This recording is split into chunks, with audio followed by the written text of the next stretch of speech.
habíamos anunciado antes de la pausa, Edwin Derteano, presidente de la Fundación Transitemos, nos acompaña para hablar de esta propuesta que estábamos comentando mientras veíamos la nota. Patricia Chirinos pretende eliminar la ATU. ¿Cómo ve usted esta propuesta? No sé qué la mueve, yo creo que no está un poco enterada cómo nace la ATU y para qué fue, y cómo de alguna forma se desvirtuó y no ha logrado los objetivos que se previeron. Más bien yo pienso que el Congreso debería hacer las correcciones para poner a la ATU a lo que originalmente debió ser y que en el camino se desvirtuó. ¿Cómo nace la ATU? En el año 2014, el gobierno inglés, tratando de colaborar con el ya caótico transporte urbano de Lima y la necesidad mundial de reducir el carbono en el transporte, envió al profesor Nick Tyler, que entonces estaba reestructurando el transporte de Londres, una ciudad igual que Lima en habitantes, en esa época 11, 12 millones de habitantes, pero obviamente con un sistema de transporte moderno. Entonces vino acá este señor para tratar con la Municipalidad de Lima y en ese entonces no encontró el locutor válido y la Fundación Transitemos terminamos siendo el interlocutor de este señor y nos dejó valiosas enseñanzas. Obviamente cuando llegó a Lima y vio el transporte que tenían, se rascó la cabeza y dijo, ¿cómo pueden tener un transporte así? ¿No es cierto? Con tanto consumo de combustible, con tanta contaminación, con esta congestión que duplica y triplica los tiempos de viaje. Entonces, dentro del análisis que se hizo, se vio que hay conurbación de dos ciudades. Cuando dos ciudades conurban o se monta una encima de la otra y las dos deciden independientemente, se crea un caos. Que era el caso de Lima y Callao. Exacto. Entonces, de las 490 rutas que había en ese entonces, más del 60% eran duplicadas. O sea, las dos organizaban una ruta encima de la otra. Entonces, eso propició para ir elaborando un plan de rutas, ¿no es cierto? Y ver de que se creara una entidad que administrara el tráfico de Lima y Callao y no dos. Entonces, se crea la ATU, que fue una propuesta de la Fundación Transitemos en base a todas estas experiencias y aprovechando los conocimientos de este señor Tyler, ¿no es cierto?, que era un experto en el tema. Y la ATU debió, este señor Tyler, ¿no es cierto?, que era un experto en el tema. Y la ATU debió estar dependiendo del Premier, ser una entidad autónoma con un directorio, ¿no es cierto?, que la idea es que el presidente de la ATU durara 2 gobiernos, era 5 años, ¿no?, para justamente evitar que los cambios políticos, ¿no es cierto?, le quitaran el norte para el cual se había creado. Y esta ATU está formada por 2 representantes del Ministerio de Transportes, que son el presidente y el vicepresidente, 3 representantes de la Municipalidad de Lima, 2 representantes de la Municipalidad de Callao, un representante del MEF, el Ministerio de Economía, para que vea un poco los fondos, y un representante del Ministerio de Vivienda, que también tiene que ver con el urbanismo. Entonces, una composición bastante lógica. O sea, no es que las municipalidades no participan, tanto la de Lima como el Callao, que son los más interesados que esto funcione. Pero hay alguien que los está dirigiendo, ¿no? Que por lo menos tendría que tener los lineamientos y ordenar un poco la ciudad. Lo que dice la congresista Chirinos es que en este tiempo, en estos años que se ha creado la ATU, no se ha cumplido con nada, y lo leo textualmente. No existe tarjeta única de pago, continúa el transporte informal, circulan vehículos sin revisión técnica, su modelo centralizado fracasó. Bueno, este experto, te hago un comentario adicional. Además de este directorio, la ATU debió tener un consejo consultivo privado, ¿no?, de entidades privadas, eventualmente algunos transportistas, entidades sin fines de lucro interesadas en el transporte, como Lima Como Vamos, Transitemos, ¿no?, en fin, Luz Ámbar, no sé, Cruzada Vial, ¿no?, que le permitieran tener un norte, ¿no?, una especie de fiscalización técnica para evitar de que la política y sus miembros tenían que ser un poco por meritocracia. No es que mando, a ver a quién mando a la ATU, voy a mandar a un abogado que no sabe nada de transporte. No, manda pues a alguien que califique y que el presidente sea elegido por sus méritos, por sus conocimientos y no por política. Entonces, esto lamentablemente se desvirtuó. Entonces cayó ya en manos del Ministerio de Transportes y no se respetó. Han habido 5 presidentes de la ATU, en vez de haber uno durante 5 años. Y la última, que fue María Jada, la penúltima, la sacó el ministro de Transportes a dedo.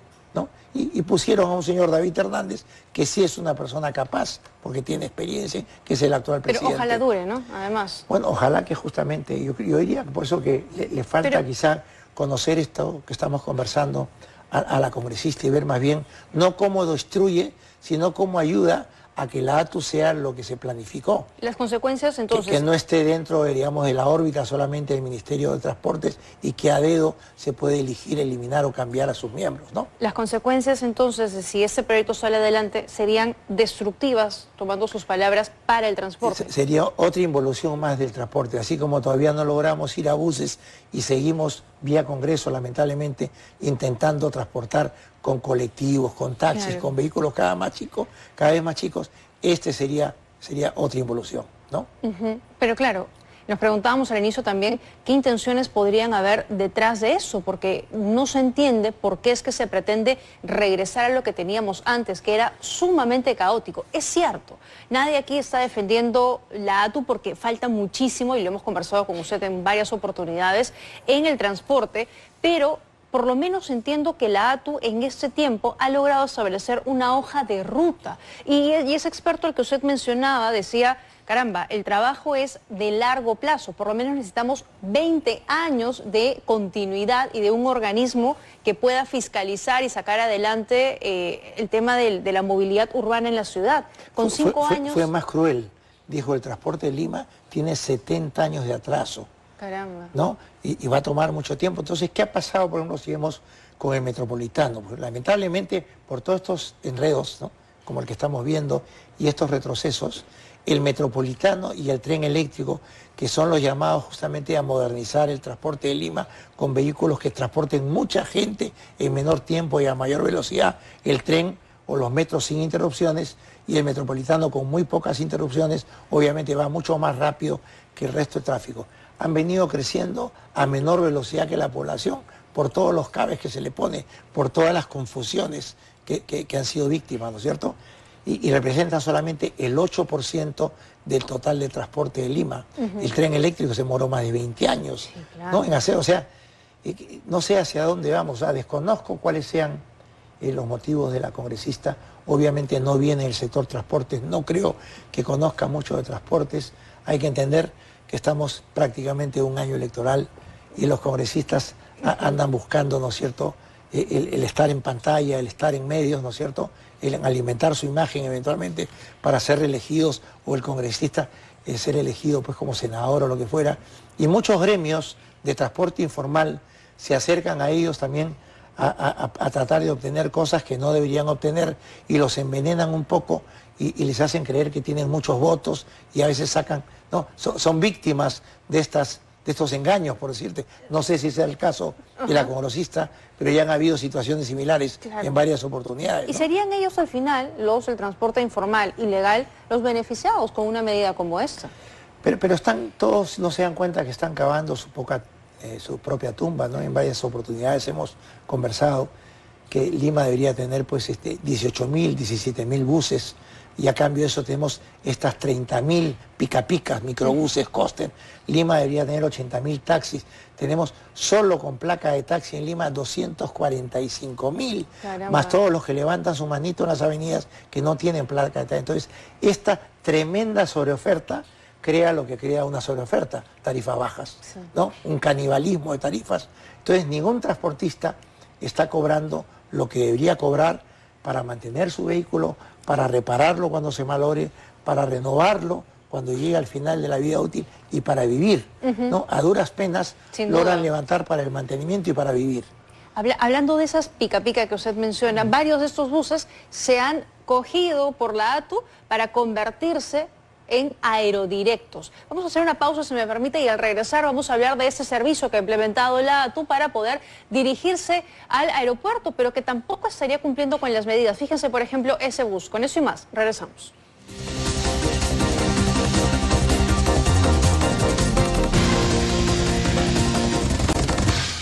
Usuarios han reportado demoras de aproximadamente 40 minutos para poder abordar un Aerodirecto, estos servicios que ha puesto la ATU para que puedan llevarlo por un precio módico al aeropuerto. ¿Por qué? Porque los taxis además están carísimos. Rutas que antes costaban, señalan 40, 30 soles, hoy pueden costar 50, 60. Rutas más largas sobrepasan los 100 soles. No hay acceso peatonal y no va a haber, por lo menos hasta el 2029, cuando esté listo el puente Santa Rosa. Entonces, la alternativa económica es el aerodirecto. Pero, señor Dertiano, fíjese lo que estamos viendo. Son buses que hasta hace horas estaban operando y tenían una ruta por la ciudad y que la ATU le ha dicho, bueno, deja de hacer tu ruta y te vas ahora a hacer el aerodirecto. ¿Cómo ves eso? Bueno, primero, el tiempo que nos afecta a todos. Hoy ya leía que las recomendaciones de las líneas aéreas es que la gente vaya 4 horas a 4 horas y media antes del aeropuerto. O sea, casi lo que te demora en ir a Miami, Lima, Miami, en el avión, te vas a demorar en ir de tu casa. Entonces, visto un taxi, ¿cuánto te tiene que cobrar si el taxista también está sometido a la misma congestión?